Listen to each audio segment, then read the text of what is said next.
Assalamualaikum warahmatullahi wabarakatuh. Izin memperkenalkan diri, kami dari kelompok 3 yang beranggotakan 5 orang yaitu Muhammad Rafi, Rehan Hidir, Herdi Al-Fahri, Ilham Ar-Rahman, Garumedi Putra. Di sini kami akan mempresentasikan mengenai metode extreme programming. Baik, isi materi ini ada pengertian Agile dan extreme programming, lalu tahapan extreme programming, 3 kelebihan dan kekurangan metode XP, keempat, penerapan extreme programming. Selanjutnya ada pengertian Agile. Agile Development Methods adalah sekelompok metodologi pengembangan perangkat lunak yang didasarkan pada pengembangan berulang, di mana persyaratan dan solusinya berkembang melalui kolaborasi antara tim lintas fungsi yang mengatur fungsi sendiri. Nilai utama dalam development Agile adalah kemungkinan tim untuk memberikan nilai lebih cepat dengan kualitas dan prediksi yang lebih baik, dan bakat yang lebih besar untuk merespon perubahan. Jadi bisa disimpulkan, jika Agile merupakan model development jangka pendek yang memerlukan adaptasi cepat dan pengembangan terhadap perubahan dalam bentuk apapun. Oke, selanjutnya kita masuk ke model proses Agile, di mana dalam metode Agile ini terdapat beberapa model. Yang pertama yaitu model Scrum, kemudian ada model Extreme Programming, model DSDM, model Feature Driven Development, dan masih banyak lain. Nah, untuk kali ini kita akan fokus membahas satu model saja, yaitu model Extreme Programming. Nah, apa sih pengertian dari XP atau Extreme Programming itu sendiri? Jadi, Extreme Programming adalah salah satu metodologi dari pendekatan Agile Software Development yang berfokus pada coding sebagai aktivitas utama di semua tahap pada siklus pengembangan yang lebih responsif terhadap kebutuhan customer dan membangun suatu software dengan kualitas yang lebih baik pula. Kemudian ada objek pada Extreme Programming.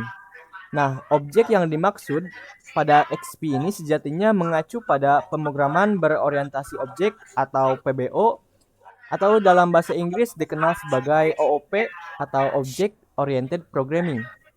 Mudahnya, XP merupakan metode pengembangan aplikasi yang banyak digunakan oleh tim atau programmer yang menggunakan paradigma berorientasi objek. Nah, sebetulnya tidak ada hubungan langsung antara paradigma PBO dengan metodologi XP. Hanya saja, pada masa perkembangan XP, OOP juga merupakan paradigma pemrograman yang tengah naik daun karena mampu menghasilkan kode yang efisien. Hal tersebut karena setiap algoritma pada perangkat lunak dapat dibungkus pada metode yang dapat digunakan ulang atau yang disebut reusable function atau method.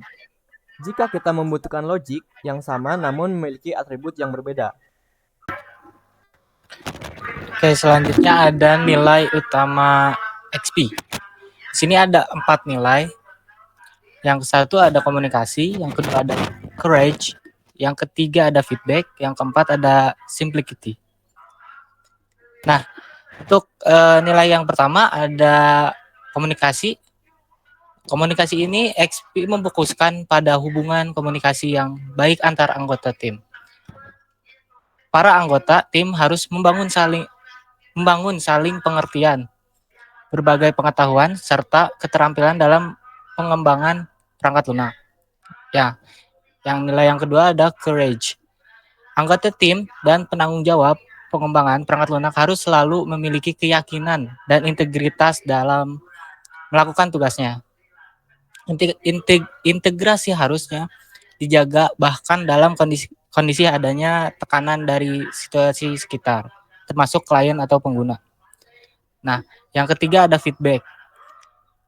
Selalu berikan feedback kepada sesama anggota tim maupun pihak-pihak lain yang terlibat dalam pembangunan perangkat lunak. Utarakan selalu pikiran kita dan diskusikan berbagai kesalahan yang muncul selama proses pengembangan. Ya, yang keempat, yang terakhir ada simplicity. Lakukan segalanya dengan sederhana. Hal ini merupakan salah satu nilai utama XP, yakni menggunakan metode yang pendek dan simple. Misalnya jangan terlalu rumit dalam membuat desain atau hilangkan fitur yang tidak memiliki nilai guna.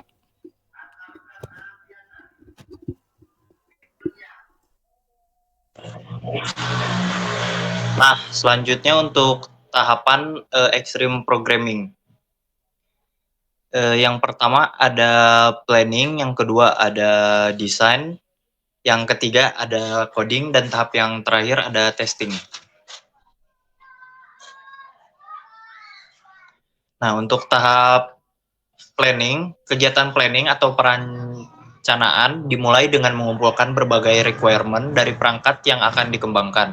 Hal ini dilakukan agar anggota tim memahami konteks bisnis perangkat lunak dan untuk mendapatkan pandangan umum terhadap output dan fungsi utama dari perangkat lunak. Lalu selanjutnya ada desain. Proses desain pada metodologi XP mengikuti prinsip KIS atau Keep It Simple. Desain yang sederhana selalu dipilih dibandingkan dengan desain yang kompleks.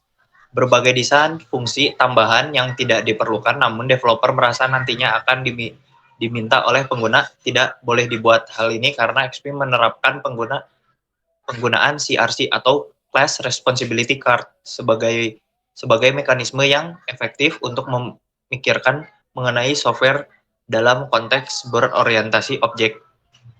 Lalu ke tahap yang ketiga yaitu coding.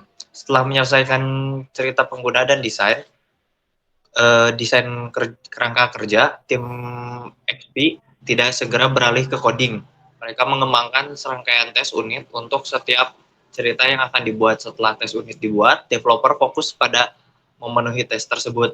XP menganjurkan pair programming, di mana dua orang bekerja sama menulis kode untuk satu cerita, kemungkinan kolaborasi efektif, dan pemecahan masalah yang lebih cepat. Lalu tahap yang terakhirnya yaitu testing. Setelah tahapan pengkodean selesai, maka dilakukan tahapan pengujian sistem untuk mengetahui berbagai kesalahan yang timbul saat aplikasi sedang berjalan, serta untuk memastikan apakah perangkat lunak yang dibangun telah sesuai dengan story kebutuhan pengguna. Selanjutnya, kelebihan dan kekurangan. Kelebihan, pair programming memungkinkan klien ikut serta dalam coding dan unit testing, meminimalkan miskomunikasi antar pengguna, dan programmer melibatkan klien secara langsung dalam proses pengembangan. Kedua, karena mengutamakan kesederhanaan, maka metodologi XP akan bangun komunikasi yang lebih lancar, serta menyederhanakan penjelasan-penjelasan yang dibutuhkan dalam proses pengerjaan perangkat lunak. Ketiga, setiap feedback langsung ditanggapi dengan melakukan tes, sehingga tidak akan terjadi membengkakkan tenaga, biaya, dan waktu yang terbuang percuma karena kesalahan penangkapan feedback dari klien. Keempat, memberikan banyak ide baru dan keberanian untuk mencobanya. Kekurangannya, developer harus selalu siap dengan perubahan karena XP merupakan metodologi yang selalu menerima perubahan, termasuk perubahan yang tiba-tiba di waktu yang terbatas. Yang kedua, tidak dapat membuat kode yang detail dari awal karena Feasibility memberikan anjuran untuk melakukan apa yang diperlukan pada saat itu juga. Tidak boleh lebih awal atau lebih lambat. Penerapan extreme programming pada aplikasi. Yang pertama di sistem e-commerce. Di user stories, tim pengembangan dapat menggunakan user stories untuk mengembangkan fitur-fitur dari perspektif pengguna seperti proses pembelian, penilaian produk, dan manajemen akun. Yang kedua, untuk continuous integration, proses integrasi dapat dilakukan secara otomatis setiap kali ada perubahan kode, memastikan bahwa tim selalu bekerja dengan versi terkini. Untuk contoh penerapan extreme programming pada aplikasi di sistem e-commerce ada Amazon dan juga Tokopedia. Selanjutnya ada aplikasi finansial. Di dalam aplikasi finansial ini ada pair programming. Adalah tim pengembangan dapat menerapkan pair programming pada bagian keamanan aplikasi finansial untuk memastikan bahwa setiap baris kode diverifikasi secara utuh. Di aplikasi finansial juga ada test driven developer atau TDD, adalah menuliskan tes sebelum mengimplementasikan fitur untuk memastikan bahwa setiap komponen berfungsi sebagai mestinya. Contohnya ada Gojek yang termasuk GoPay, OVO, Dana, Link Aja, dan Mandiri Mobile. Selanjutnya, sistem manajemen proyek. Yang pertama, Project Places menerapkan rilis yang sering untuk memberikan nilai kepada pengguna lebih cepat. Yang kedua, Customer feedback melibatkan pengguna dalam setiap tahap pengembangan untuk mendapatkan umpan balik yang lebih cepat mengakomodasi perubahan kebutuhan. Contoh aplikasinya Jilai atau Microsoft Project.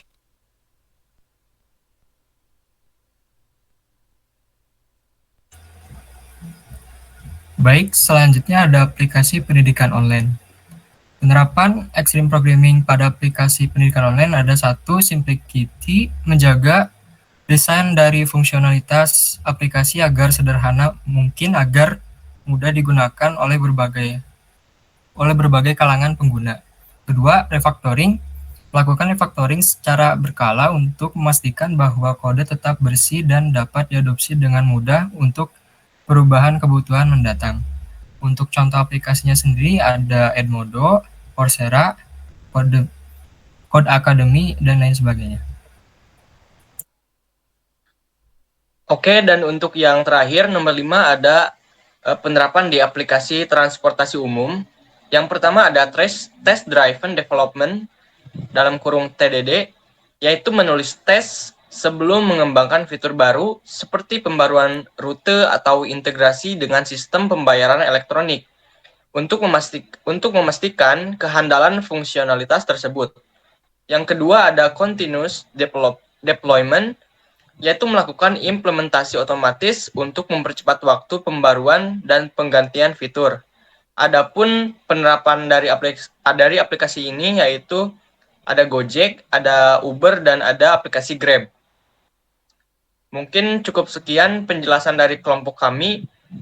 Terima kasih atas perhatiannya. Wassalamualaikum warahmatullahi wabarakatuh.